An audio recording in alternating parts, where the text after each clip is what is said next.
Welcome to SR media. Mahanandi మండలం సీతారాంపురం గ్రామంలో శ్రీశైలం మాజీ ఎమ్మెల్యే శిల్పా చక్రపాణి రెడ్డి అనుచరుడు సుబ్బరాయుడు ఇంటిపై ప్రత్యర్థులు దాడి చేసి ఇంటిని ధ్వంసం చేసి కర్రలు రాళ్లతో కొట్టి దారుణంగా హత్య చేశారు. దీంతో గ్రామంలో ఉద్రిక్త వాతావరణం నెలకొంది. ఎస్పీ ఆదిత్య సింగ్ రాణా గ్రామాన్ని సందర్శించి పరిస్థితిని సమీక్షించారు.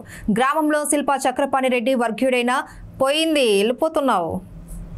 గ్రామంలో శిల్పా చక్రపాణి రెడ్డి వర్గీయుడైన జమాల్ రెడ్డి ప్రధాన అనుచరుడు సుబ్బరాయుడు ఎన్నికల్లో వైఎస్ఆర్సీపీ అభ్యర్థి శిల్పా చక్రపాణి రెడ్డి విజయం కోసం పనిచేశాడు. దీంతో అతనిపై స్థానికంగా కొందరు నేతలు అసంతృప్తి పెంచుకున్నారు. అర్ధరాత్రి దాటాక దాదాపు 40 మంది ప్రత్యర్థులు కర్రలు రాళ్లతో సుబ్బరాయుడు ఇంటిపై దాడికి పాల్పడి భీభత్సం సృష్టించారు. ఇంట్లోనే వస్తువులను ధ్వంసం చేశారు. తర్వాత సుబ్బరాయుడు వెంటపడి కర్రలతో రాళ్లతో కొట్టడంతో అక్కడికక్కడే మృతి చెందాడు. తర్వాత ప్రత్యర్థులు గ్రామంలో తిరుగుతూ భయానక వాతావరణం సృష్టించారు. సమాచారం అందుకున్న పోలీసులు సీతారాంపురం గ్రామానికి చేరుకొని మృతదేహాన్ని పోస్టుమార్టంకు తరలించారు. పోలీసులు గ్రామంలో ఉద్రిక్తత నెలకొనడంతో అదనంగా పోలీసు బలగాలను తరలించారు.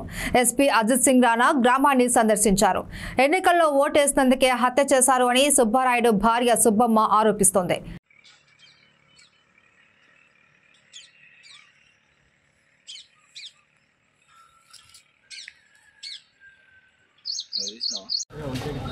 సీతారాంపురం సంబంధించినటువంటి పసుపులేటి సుబ్బరాయుడు అలాగే పెద్దన్న అనే అతన్ని లేట్ నైట్ శ్రీనివాస్ రెడ్డి వాళ్ళ మనుషులు కొంతమంది కలిసి కంప్లైంట్ చేసింది. దాన్ని కంప్లైంట్ తీసుకొని విచారిస్తున్నాం. తొందరగా అందరినీ ఎలక్షన్ పాయింట్ ఆఫ్ వ్యూలో వాళ్ళు ఏదో ఓటు వేయలేదు అన్న విచారణలు సార్ పోలీసులకు ముందు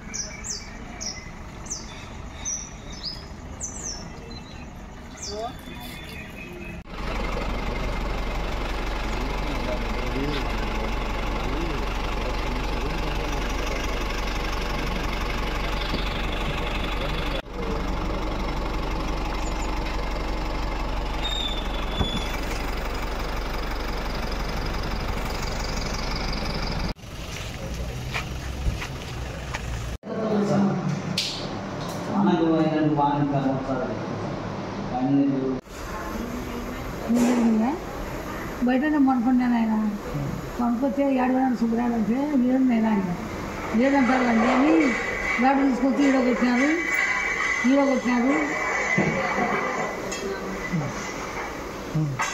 అంతా నేను నడుపుతానే చంపుతానని మా ఊళ్ళో నేను ఇద్దరు మొట్టలో పుల్లాటి అయినా ఇంకొక ఆయన దొబ్బి ఉట్టించినాను. ఆయన నా ముందరనే కొట్టారు. అంతా మా ఊళ్ళోనైనా కొత్తలు అంతా మా ఊళ్ళో. ఆ ముసలిని చంపి ఏం చేస్తారు?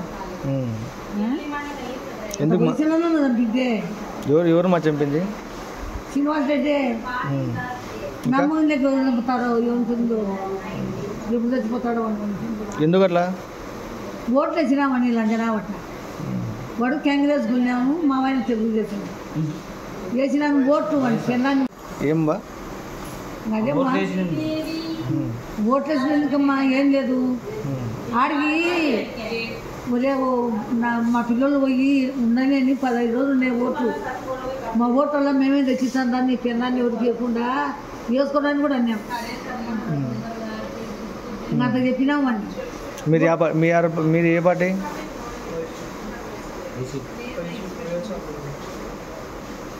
నా కొడుకు ఆదాయం వల్ల పోయిందని మా వాడిని ముసలిని చంపుతాను.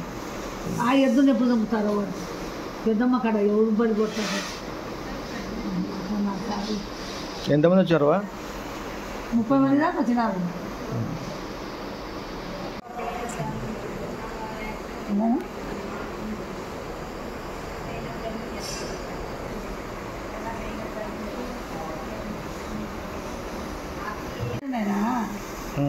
నన్ను కొట్టినాక ఇంట్లో ఎవరెవరు ఉన్నారు? నేను నా మొగుడే ఉండేది.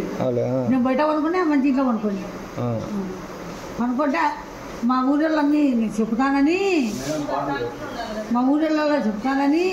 ఈ మాట సినిమా తిరగల కదా మేము దానికే తిరగల కదా అని వాడు ఉన్నాడు. తిన్నాక మా ఊరేళ్ళు నన్ను ఉరికిచ్చినాను. ఆయన ఈడొక్కి ఆడెక్కి అంతా మా ఊరెళ్ళే ఏం పొలం విషయాలు ఏమైనా తగాదాలు ఉన్నాయా మీకు? ఏం లేవు. అవునా? పొలము వాళ్ళకి ఏం లేదు, వాళ్ళ పొలాలు లేవు, ఏం లేవు. మాకు వాళ్ళకి వెళ్ళినైనా ఓట్ల గురించే ఆడికి వాడి పిల్లల్ని మండికి ఉరికికుంటాం వాళ్ళే వేసుకోవడం మీకు ఇస్తామని